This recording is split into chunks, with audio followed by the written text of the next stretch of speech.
and welcome to the second episode of the second season of Reflections of a Slightly Conscious Being. I'm Sandra Lourenco, a music artist that is on a journey towards consciousness. I am not a licensed psychologist, therapist, or coach. All information I share here comes from personal experience and doesn't mean by any means to replace any kind of professional help. All right, so getting started, I want to apologize for my 2-week absence. I was focused on a different project and I ended up not being able to continue my weekly posting of this podcast. And with that, the inspiration came to this week's theme, which is overworking. Is it something to be proud of? Of course, when mentioned like this, we all feel that the obvious answer is no. Oh, hell no! Right? I do feel overworking was seen as something strictly 100% positive back in the 80s and the 90s, the go-getter, the person who can do it all. It's kind of a generational thing as well. And as everything in life, it kind of oscillates. There are generations that strive towards overworking, and there are generations that think that overworking is not that great and is not the solution. Millennials are more like that. I'm an early millennial. I was born in 87. Now, people, of course, seeing the consequences of overworking in the past, people that get depressed, people that get burnt out, people that don't manage to find a balance between their professionals and personal lives. And so there's this new generation coming in, millennials, that can see the consequences of overworking, and can say, I don't think that's a good thing. But of course, I'm generalizing. Not everyone from the same generation is the same, okay? There is a tendency of seeing this, but of course, not all generations are the same. There are people from all generations who strive to overwork, and there are people from all generations that strive for the opposite, which is doing less work. Of course, when we mention overworking nowadays, okay, we all feel that the obvious answer is no. We all know at least one person who is so obsessed by their career that they never have time for anything else, right? We all have that friend when we invite for something, right? Their answer is usually something in the terms like, oh, I would love to, but I just can't. I'm drowning in work. I'm in the middle of this important project and I just don't have the time right now, but I really want to hang out. Please, when I finish this project, I will have time and let's do this and this and that and that. But truth is, we all know that they never comes, right? When they finish that important project, something else pops up that requires their attention. So basically, they end up not having time again. It's a never-ending cycle, basically. And truth is, and this is very important because it all starts with the expressions and the words we use, right? We all have the same 24 hours per day. We all have the same time available. So when we say, I just don't have the time, that's not true. We all have the same amount of time available, all right? What we mean is, I have other priorities. And this is really important. I know it sounds like just words, but when you say I don't have the time, you're basically saying, oh, it's not my fault. I can't do it differently. I don't have the time. Truth is, you do have the time, but you choose to prioritize other things. And when you say it like that, you're actually taking ownership for your choice of managing your time. So we live in a society where work and having a career is definitely still overvalued. Don't get me wrong. I think it's very important to know our life's mission and to follow it, to feel satisfaction in what we do, makes our lives so much more fulfilling. And I know what I'm talking about, but life's not meant to be equal for everyone. Most people don't even know what their life's mission is, right? Most people just have a job because they need the money. And not everyone is aware of their life's mission. I always knew what I wanted to be. I always knew I wanted to be a singer ever since I was a child. I remember stepping on the stage for the first time when I was 11 or 12. And the feeling I had after it, like, this is what I want to do for the rest of my life. But even knowing my life's mission, I didn't believe I could make a living out of that. So I started working right after I finished high school. I was 17 when I started working full time. I worked in shops, I worked in restaurants, I worked in supermarkets, and I always did my best at every position I was in, but I didn't like it. I never liked working. I mean, I had to do it because I needed the money, and that was it. But that doesn't mean I was a bad worker. I mean, when I was getting paid for my time, and I always took that very seriously. If someone is paying me for my time, I'm making this choice, and it's also my duty to make the best, and to do my best no matter what task I was doing. So when I decided to go back to studying, and I was working at the same time, right on the very first year of university, I learned 2 big lessons about time management and balance. So the very first lesson I learned was to find the answer to the question, what was my priority? Was it my job or my degree? And this happened right on the very first important test I had. My boss pressured me to work that day, even after I mentioned several times that I needed the time off to study. I ended up going to work, and I ended up failing that important test, and I never managed to recover, and I ended up to take the same class again the very next year. So I learned my lesson, and from that moment on, I stood my ground every time I needed to study or go to classes, because I realized that my priority at that moment was to finish my degree. I was working just to get the money, but my priority was to finish the degree.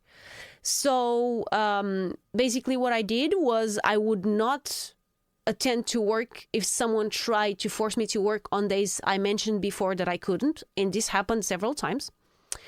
And if I felt like I wasn't being respected, or just kept being pressured to work on days that I mentioned before that I couldn't, I just quit and found a different job. And I did this several times. I didn't feel bad with it because it was my choice, and I was prioritizing and respecting my decision. And guess what? This was actually in the middle of the crisis here in Portugal. Unemployment levels were over the roof, and still I always managed to find a job. So it's all about mindset. It's all about not finding excuses. It's all about prioritizing what you feel is right for you at that moment. And if other people don't respect that, it's their problem. That was my first lesson. The second lesson I learned was a lot harder. After skipping jobs for a while because I couldn't, I felt pressure to work more than I should, and I couldn't find a job that could fit my needs of time management. I found this job that fitted my current life situation perfectly.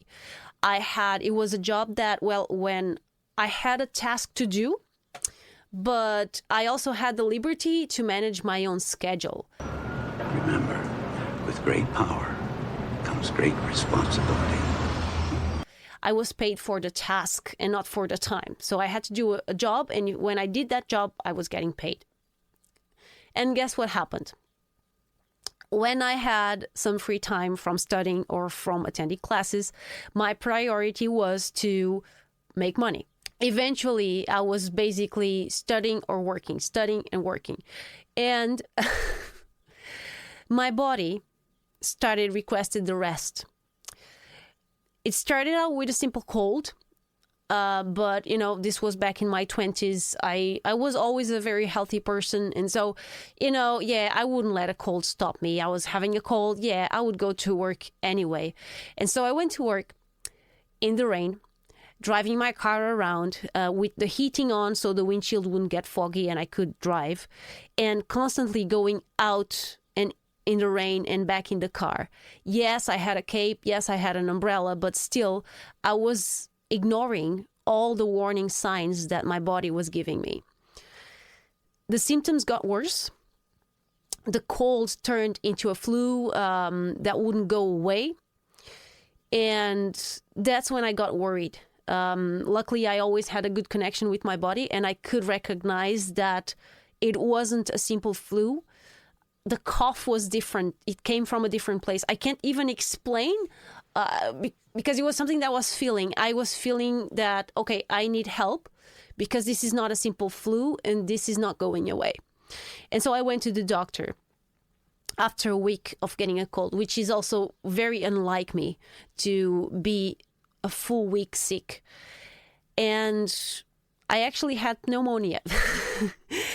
My lungs were almost totally white. They couldn't even believe, because outside I looked just like I look now. They just realized how sick I was after seeing the x-rays and seeing my lungs. So I chose to recover at home. They talked about going to the hospital, but I really didn't want to go to the hospital. I just wanted to get home and recover at home. And it took me almost a full month to fully recover. I had high fevers, I had delusions, and pretty much didn't get out of bed during that time. And while I'm actually looking back and remembering that period, I don't ever remembering being that sick in my life. I think it was the only time I got so sick.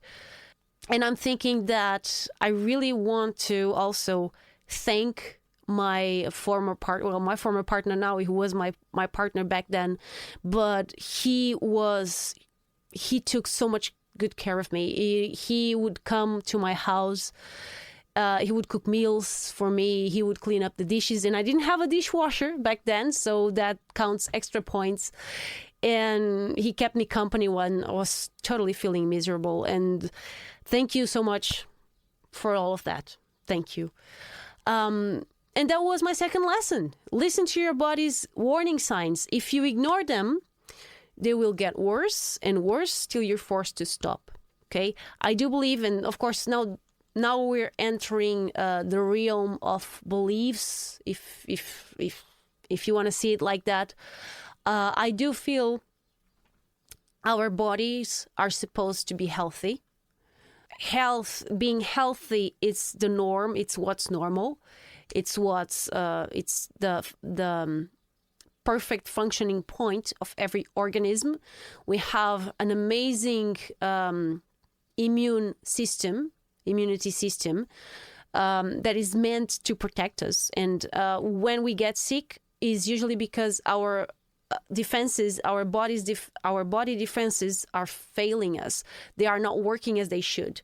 So when that happens, we have to ask ourselves why. What's wrong with our bodies? And our bodies are controlled by our brains. So if our bodies aren't okay, then we have to understand, okay, what am I doing wrong? What can I do to correct it so that my body can go back to its optimal functional point? So I see all diseases as warnings. That's the way I choose to see things. And I do feel it's working out for me because I am a very healthy person.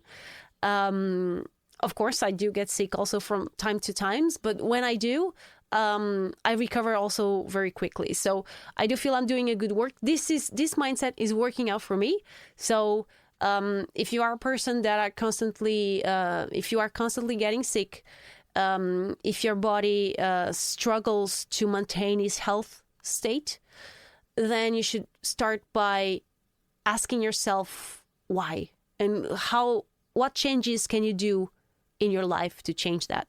So that was my second lesson. Listen to your body's warning signs, because if you ignore them, they will keep coming back and stronger, and they will force you to stop. I didn't want to stop for a couple of days to heal from a cold, and I ended up with a pneumonia, and I ended up having to stop for 1 month. So both these two lessons are about balance, right? The first lesson is to prioritize, which is also a kind of balance. The second lesson is to listen to your body and listen to yourself and find out what is your optimal balance point. So the challenge here is that there's not a simple formula that works for everyone, because each of us is unique, and hence we have different needs and wants, right? But we live in a society, and this is the paradox, we live in a society that imposes the 40-hour work week for everyone. But truth is, that doesn't work for everyone, right? Some people want or even need to work more, and some people want or even need to work less. Unfortunately, wanting to work more is seen as a positive thing, and needing to work less is seen as a negative thing, right? You're lazy. So before the Industrial Revolution that started happening almost 300 years ago, people would work when necessary, following the rhythms of nature. That's what our bodies are genetically programmed to do, okay? There are times to work and there are times to rest. Just like in nature, there are cycles, right? During winter, everything is dormant, and then during spring, everything is working and everything is buzzing and there's energy all around. So even nature has these cycles of work and rest. And some professions in the past also had these work peaks followed by periods of rest. Tasks would change with the time of year as well, and different tasks also give the opportunity actually to stimulate different body parts and different parts of the brain while allowing other parts to rest. So it was kind of a natural balance. So the Industrial Revolution offered opportunity of more money in exchange for more time of work. So what happened is people went to the extreme, and people during this time were working an average of 80 to 100 hours per week. It's insane right now, right? But this was what happened 200 years ago, okay? 200 years ago, people were working an average of 80 to 100 hours per week. So the 40-hour week is actually very recent. It was not imposed. It was only law by 1940, but it was started around 100 years ago by Henry Ford. And, you know, people look at Henry Ford with... well, some people love him and some people hate him. Is a bit of a controversial character. But the truth is, the guy was revolutionary and he changed many things. And people think, oh, damn Henry Ford with his 40-hour work week. If you think people were working before this, people were working 80 to 100 hours per week. The guy was actually a hero. So it all depends on the way you look at it. Truth is, Henry Ford discovered that pushing his workers more than 40 hours per week would decrease their productivity, and so it wouldn't make much sense, strategically speaking. So he started, even if it wasn't the law back then, he started using the 40-hour work week on his companies. And when other companies saw how well that was working, they started adopting the 40-hour work week as well. And then laws changed, and that led to the standard that still lasts today. But does it still make sense today? Because truth is, society is evolving at a never-ending pace. But we're still ruling ourselves by 100-year old standards, right? Even if we followed the past tendency, like we see that 200 years ago, we were working on average 80 hours per week, and 100 years ago, we were working 40, that means now, 100 years later, maybe we should be working 20 hours per week on average. And that's actually considering that we are evolving at a linear rate. But the truth is we are not. We're evolving at an exponential rate, which means we should be working even less than 20 hours per week. I do feel that one of the purposes of technology, automated work, and artificial intelligence is actually to replace this kind of labor and tasks that don't match with humans' life missions. They are just, money-making jobs. This is so that humans will be more and more free to allow to be allowed to follow their own hearts and their life's missions. I do believe money will eventually become less and less important and unnecessary because we as a society, as technology becomes more and more available for everyone, we need less and less money. I know this may sound optimist. I do feel priorities are gradually changing. Planet Earth and nature are becoming sick. They are giving warning signs. They are requesting change at a faster and faster pace. Just like our bodies ask for individual changes in our own lifestyles, right? But that's a different topic for a different day. We won't dwell on this. What's important is that we've now established that even when looking at weekly working hours from a standard and general point of view, the 40-hour work week doesn't make much sense anymore. And there have been already several studies confirming this already. I'm sure you can find a lot of information online about this topic and these studies that they also say, I think that right now they got to the conclusion that it's the 30 work hour that makes more sense. I don't know. It doesn't matter. There are just studies and standardized patterns anyway. So now let's talk about this from an individual point of view.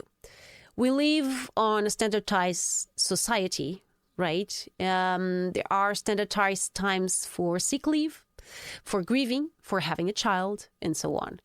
But we all know that we as human beings, we all deal with these situations differently. Some people spend years grieving. Some people never end grieving. Some people don't grieve at all.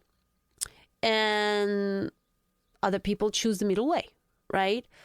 And this is just one example. Yes, of course, we do need standards. Otherwise, how are we going to make rules and things fair for everyone? Right? You may be thinking this, right? But we as a society, we need rules, we need standards. Well, if you think about it, it will never be fair for everyone. It's impossible. Do you think it's fair to force someone to work while grieving? And can you force a person to grieve faster? Of course you cannot, right? When you generalize, you cannot be fair because you're leaving behind the uniqueness of every human being. We are different individuals with unique wants and needs, and this is also true for working hours. We all have phases in our lives when we feel the impulse to work more, to act more, and we all have times in our lives that we don't feel like working so much. Today I don't feel like doing anything. When we're working for others, unfortunately, there's not much space for this. We're basically clogs in a big machine, and we need to behave like machines. Right? People are expecting us to behave like machines. But even clogs break down when they're pushed too hard, if you think about it. Unfortunately, when this happens, it's too late for the clog. Right? The machine cannot stop though, and it will not stop. So the clog is simply replaced by another. The event that is so shocking and life-changing from the clog's point of view is just a temporary setback for the big machine while the clog is being replaced.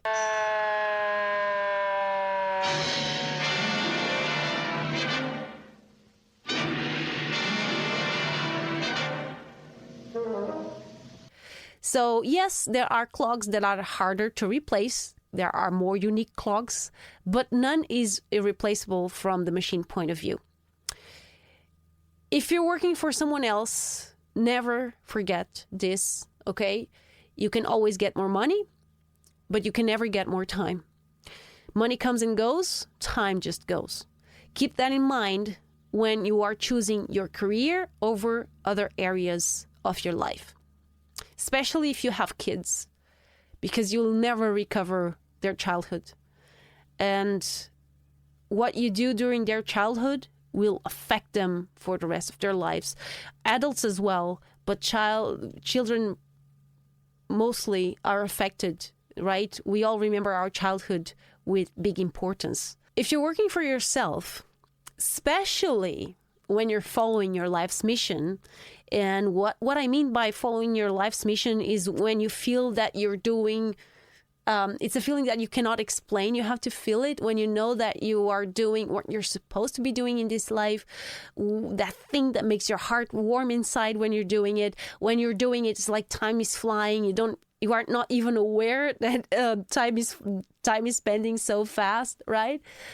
What happens is that you can get immersed in what you're doing, and you lose track of everything else. I think that's a natural part of fulfilling your life's mission, and it happens to everyone that chooses that path. It happens to me sometimes, and there was a big time, especially when I started doing this full time, being an artist full time. That happened to me, that I would get totally lost in the act of doing.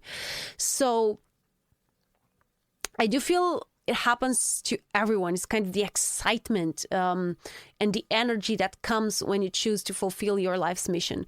But it's also very important to not lose touch with other areas in our lives, okay? Being friends, family, loved ones, and even our own well-being. It's so important. So after 7 years of following my life's mission as an artist, I've had times of overworking, like I mentioned. I've had times of not creating. I've had times of just existing. And I had times of bursting creative energy. And I learned that for me, standard times don't apply very well because I have these cycles that I need to respect. But I also need to impose myself some rules in order to function in the most balanced way possible. So, all this being said, and answering my own question, the one I posed in the title of this episode, is overworking something to be proud of? Well, I do feel the best answer is maybe. I do feel the best answer is it depends. You cannot look at it from an isolated point of view. You have to zoom out and look at a person not only for the time they're working, but also for their overall balance as a human being. So, how is your life besides work? Is it balanced? How's your health? How do you manage your relationships? How do you show up for your loved ones? How do you treat yourself? How do you show up for yourself? How do you feel emotionally, physically, or spiritually speaking? So work is meant to be a part of your life, not your entire life. And yes, of course, when you're following your life's purpose, when you're following your life's mission, work becomes something very, very important. That's absolutely natural. But again, is not meant to be everything you are. So keep that in mind, no matter if you're following your life's mission or not. If you're not following your life's mission, work will always be hard. Work will always come at a cost. And some people feel that cost, feel that weight, because basically is a weight.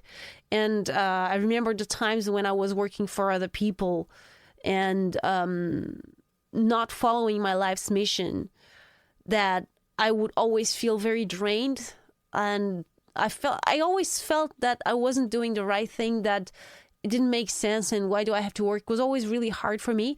That doesn't mean I was lazy. That doesn't mean that I didn't do my best in all works, in all jobs I was. I feel like, and I always got that feedback that I was a good worker, that people were happy with my work. I was the one who wasn't happy. But I do feel like knowing what I wanted to do helped me immensely. And I know that most people don't even know what their life mission is. They're still looking for it. Or maybe they are not even looking for it. They are just accepting the job they have. And if that's your case, there's nothing wrong with it. It's just part of the journey. We are all in different, trying new things. We are all following our own paths. The thing I wanted to say is that don't give up. Don't stop looking. Don't stop thinking about this. What's your life mission? What would you be really happy in doing it? Sometimes considering if money wasn't an issue, and okay, yeah, first I would travel or do this or do that and yada yada. We all have all those things that we would do if we were rich. But after you've done all those things and you are bored and you want to do something with your life, you want to do something productive, what would that something be? And that's your life mission. So that's one way you have to find your life mission. Hopefully it will help. That's all I have for you guys today. And I hope this episode was helpful to you. As always, please feel free to comment, like, share, reach out, and all of that. See you next week. And again, if you have suggestions for a team, or if you have a specific question about something that was said, or any doubt or any suggestion, anything at all, send me an email. I'm at mail@sandralourenco.pt. Send me an email, and see you next week.